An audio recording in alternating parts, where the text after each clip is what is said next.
కూటమి ప్రభుత్వం అసెంబ్లీలో కార్మికులకు వ్యతిరేకంగా రోజుకు 8 గంటల పనిని 10 గంటలకు పెంచుతూ తీర్మానం చేయడం పట్ల నిరసన వ్యక్తం చేస్తూ ఈ నెల 17వ తేదీ సోమవారం ధర్నా నిర్వహించినట్లు ఐఎఫ్టియు రాష్ట్ర ఉపాధ్యక్షులు జె వెంకటేశ్వర్లు తెలిపారు. కాకినాడ కచేరిపేటలో గల ఐఎఫ్టియు కార్యాలయంలో ధర్నాకు సంబంధించిన కరపత్రాలను ఆయన ఆవిష్కరించారు. ఈ సందర్భంగా ఐఎఫ్టియు రాష్ట్ర కోశాధికారి గుబ్బల ఆదినారాయణమూర్తితో కలిసి ఆయన మీడియాతో మాట్లాడారు.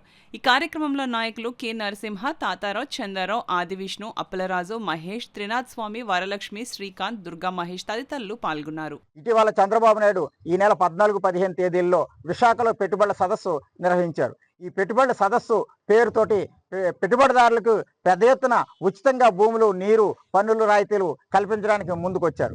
ఏదైతే పర్యావరణ దెబ్బతీసే గూగుల్ డేటా సెంటర్ ఉందో అది అదానీ నేతృత్వంలో సాగేది. ఇది పర్యావరణ దెబ్బతీస్తుంది, దాన్ని రద్దు చేయాలని చెప్పేసి మేము డిమాండ్ చేస్తున్నాం.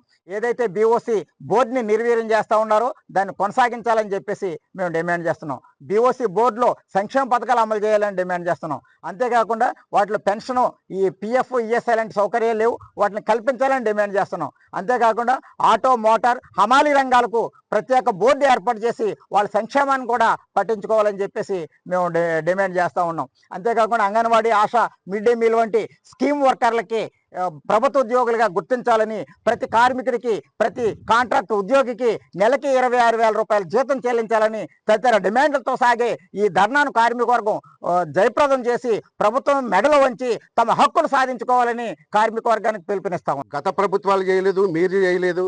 దాన్ని నష్టాల్లో కూరుకుపోయే విధంగా కేంద్ర రాష్ట్ర ప్రభుత్వాలు పనిచేస్తూ ఉన్నాయి.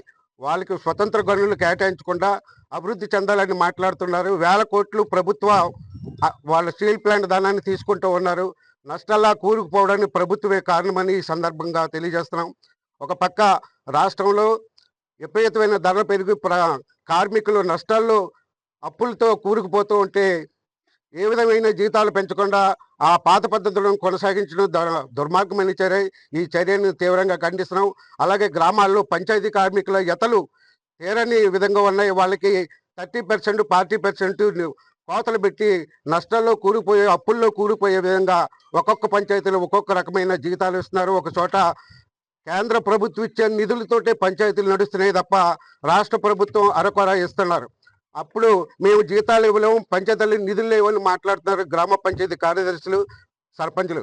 ఇటీవల నడకుదురు పంచాయతీలో అదే పరిస్థితి. 3 నెలలు, 4 నెలలు, కొన్ని పంచాయతీలు 24 నెలలు జీతాలు పెండింగ్లు ఉన్నాయి. ఈ పెండింగ్లు లేకుండా కార్మికులకు సక్రమంగా 1-2 తారీఖులో జీతాలు ఇవ్వాలని ఈ సందర్భంగా తెలియజేస్తున్నాం.